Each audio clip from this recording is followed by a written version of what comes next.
Voici la troisième capsule de réactivité des alcools et éthers. Celle-ci portera sur les substitutions nucléophiles sur des éthers. Comme on a vu pour les alcools, les substitutions nucléophiles pour les éthers pourront être soit des SN1, soit des SN2. Voici une réaction entre un éther et un acide halogéné de type HX. La première question à se poser, c'est est-ce que notre éther peut donner un carbocation qui pourrait être stable?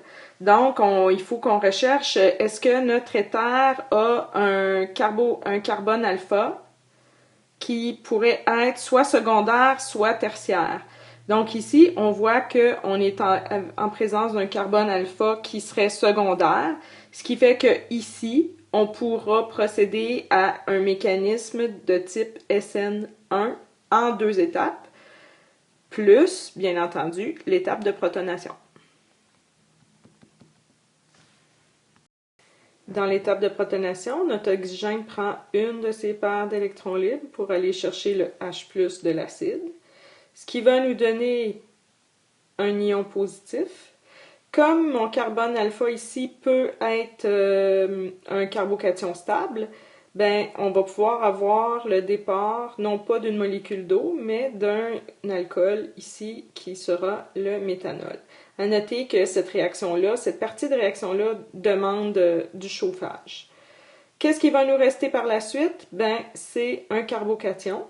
On se souvient que dans notre réaction, il reste encore des X-, donc un halogénure, qui va venir attaquer le carbocation pour nous donner un halogénure secondaire et ici un alcool primaire. Si on est en présence d'un éther qui ne peut pas donner de carbocation stable, comme ici notre méthoxyéthane, on voit que les 2 carbones alpha sont des carbones primaires, donc on ne peut pas avoir de carbocation.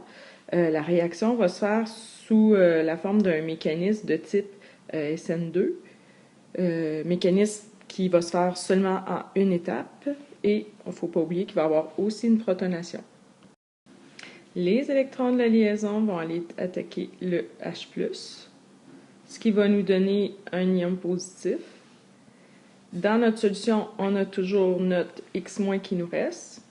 Il va aller attaquer, il y a le choix entre ce carbone-là ou ce carbone-là, car faut penser que c'est pas l'oxygène, même s'il est positif, c'est pas l'oxygène qui va se faire attaquer, parce qu'il est plus électronégatif que c'est carbone alpha. Donc, il y a le choix entre le CH2 ici et le CH3 là. La réaction va se faire préférablement sur le CH3 ici, car il y a moins d'encombrement stérique. Ma réaction se fait donc en attaquant le CH3. Les électrons de la liaison ici vont aller sur le O qui est plus électronégatif, ce qui va nous donner un éthanol et un CH3X qui pourrait être du CH3Br ou du CH3Cl.